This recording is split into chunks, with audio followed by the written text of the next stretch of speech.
नमस्कार। India debate में आप सबका स्वागत है। मैं हूं आशुतोष। मित्रों, कल हमने आपको ये बताने की कोशिश की थी कि लॉरेंस बिश्नोई के निशाने पर क्या परमबीर सिंह भी है।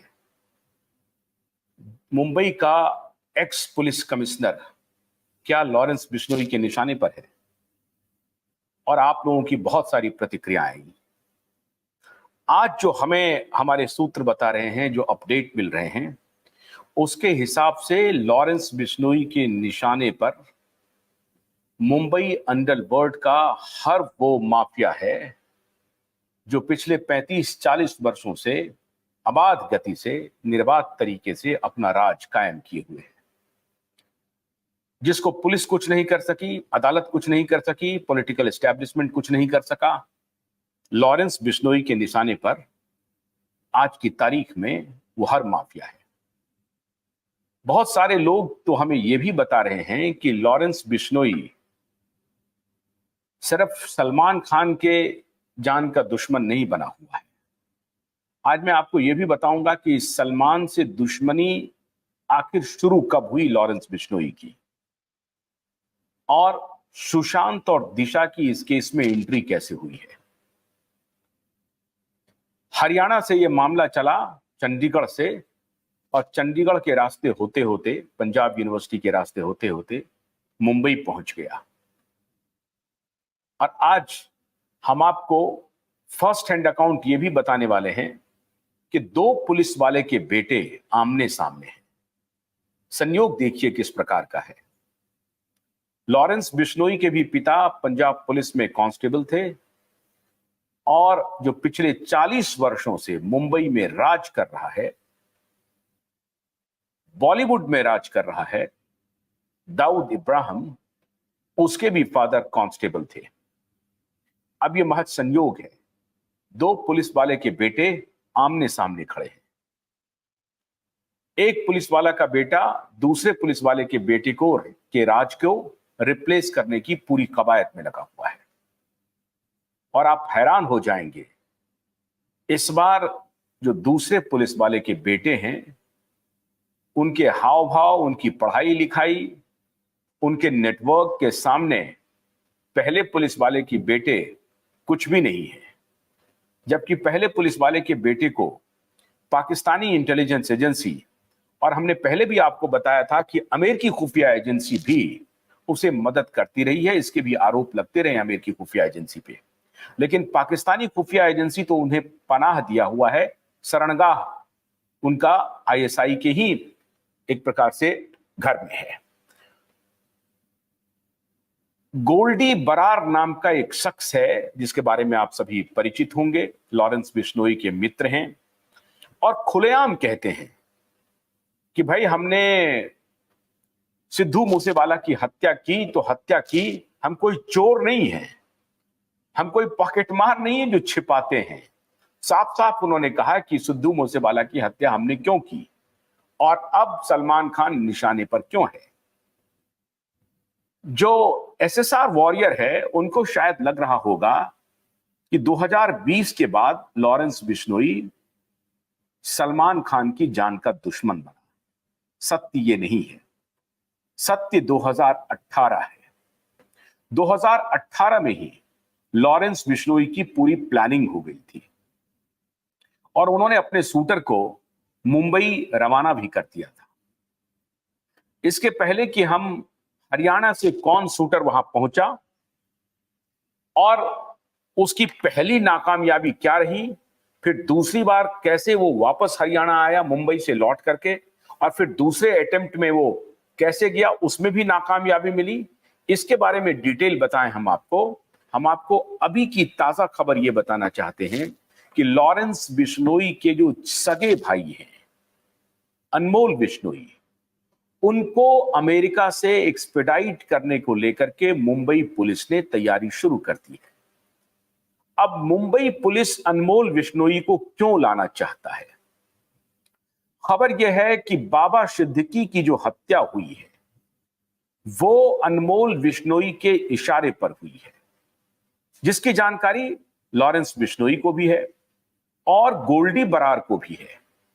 लॉरेंस बिश्नोई के पूरे गैंग ने बाबा सिद्दीकी की हत्या की जिम्मेदारी ली। अनमोल बिश्नोई के ऊपर आरोप लगा कि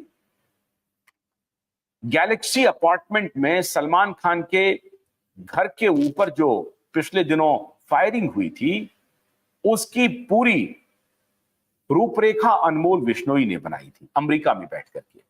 उन्होंने शूटर को भेजा था, उन्होंने रेकी की और रेकी करने के बाद वहां पे गोलीबारी हुई।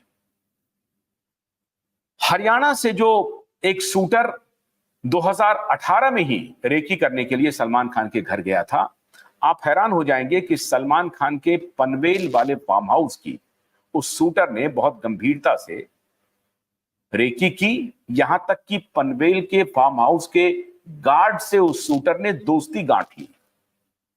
लेकिन आपको मालूम है ना कि जैसे पुलिस वाले के मुखबिर होते हैं, वैसे ही इनके भी मुखबिर होते हैं, और इनके भी मुखबिर ने पुलिस को यह सूचना दी थी। हरियाणा की पुलिस एक्टिव हो गई, दिल्ली पुलिस एक्टिव हो गई, मुंबई पुलिस एक्टिव हो गई। और मुंबई पुलिस ने, और ये सारी बातें जो मैं आपको बता रहा हूं, ये लॉरेंस बिश्नोई के इंटरोगेशन की जो रिपोर्ट है, उसमें साफ साफ लॉरेंस बिश्नोई ने कबूल किया है पुलिस के सामने कि मेरी कब, कैसे, किनसे मुलाकात हुई और कब मैंने किसको क्या जिम्मेदारी दी। 2018 में ही लॉरेंस बिश्नोई ने यह मन बना लिया कि अब मुझे अपराध की दुनिया का बेताज बादशाह बनना है। क्योंकि जब लॉरेंस बिश्नोई यूनिवर्सिटी में छोटे मोटे गैंग वार में, वो स्टूडेंट यूनियन की लड़ाई थी, पहली स्टूडेंट यूनियन में की लड़ाई में वो हार गए। उनके दोस्त रॉबिन ब्रार नाम का एक व्यक्ति था जो चुनाव लड़ रहा था, वो पहली बार हारा, और जिससे वो हारा उसको लॉरेंस बिश्नोई ने उसकी हड्डी पसली तोड़ दी। कुछ दिन के बाद लॉरेंस बिश्नोई खुद चुनाव लड़ा, पहली बार वो भी हारा। उसके बाद उन्होंने फिर गोली चलाई अपने जो अपोजिशन के जो नेता थे उसके ऊपर, और उसी सिलसिले में पहली बार लॉरेंस बिश्नोई जेल भी गए। और उसके बाद तीसरी बार लॉरेंस बिश्नोई खुद स्टूडेंट यूनियन का लीडर बन गया, वो चुनाव जीत गया। उसके बाद से लॉरेंस बिश्नोई एक हीमैन के रूप में अपने आप को दर्ज कराने के लिए, अपराध की दुनिया के बेताज बादशाह बनाने के लिए पूरी प्लानिंग करने लगा। लॉरेंस बिश्नोई और दाऊद में एक फर्क है। उनके भी पिताजी पुलिस में थे, इनके भी पिताजी पुलिस में थे, लेकिन लॉरेंस बिश्नोई लॉ ग्रेजुएट है और पंजाब यूनिवर्सिटी से। लॉ ग्रेजुएट होने के बाद उनके दिमाग भी बहुत शातिराना है और बहुत सधे हुए अंदाज में उनकी प्लानिंग भी होती है।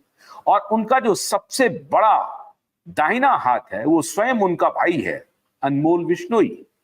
और अनमोल बिश्नोई इस पूरे अपराध को एक प्रकार से दिशा देता है।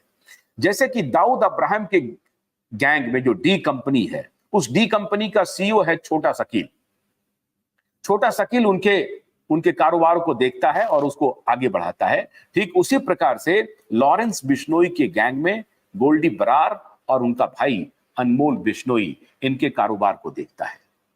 अब जैसा कि मैंने आपको बताया कि लॉरेंस बिश्नोई के निशाने पर क्या वो हर गुनहगार है? बिल्कुल वो हर गुनहगार है। किसका गुनहगार? कौन गुनहगार? अगर 2018 में सलमान खान को जान से मारने की कवायद लॉरेंस बिश्नोई और उसके गैंग ने की थी, तो उसके पीछे का राज क्या था?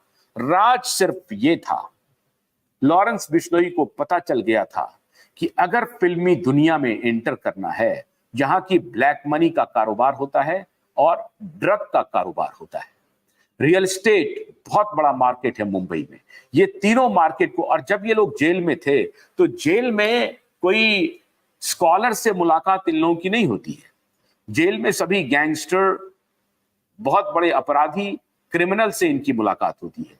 और वहीं लॉरेंस बिश्नोई को अब अपराध की दुनिया में ही जाने की प्रेरणा मिली और वहीं से उन्होंने तय कर लिया था कि मुंबई में ही इंटर करना है। छोटे मोटे अपराधियों से लड़ने से क्या फायदा? मुंबई में जब लॉरेंस बिश्नोई को पता चला कि मुंबई का डॉन कौन है, तो आप हैरान हो जाएंगे। पता चला कि मुंबई का डॉन तो सलमान खान है। दाऊद इब्राहिम छोटा शकील तो पीछे से चलाता है कारोबार। हर चीज की पूरी रूपरेखा तो सलमान खान चलाता है और सलमान खान को पीछे से मदद करता है दाऊद इब्राहिम। सलमान खान एक व्हाइट कॉलर एक ऐसा व्यक्ति है जो समाज में एक्टर के रूप में जाना जाता है, अच्छी छवि है और वही सारे काम को अंजाम दे सकता है। बहुत सफाई से सलमान खान के माध्यम से सारा फिल्मी कारोबार गोलक धंधा चल रहा था।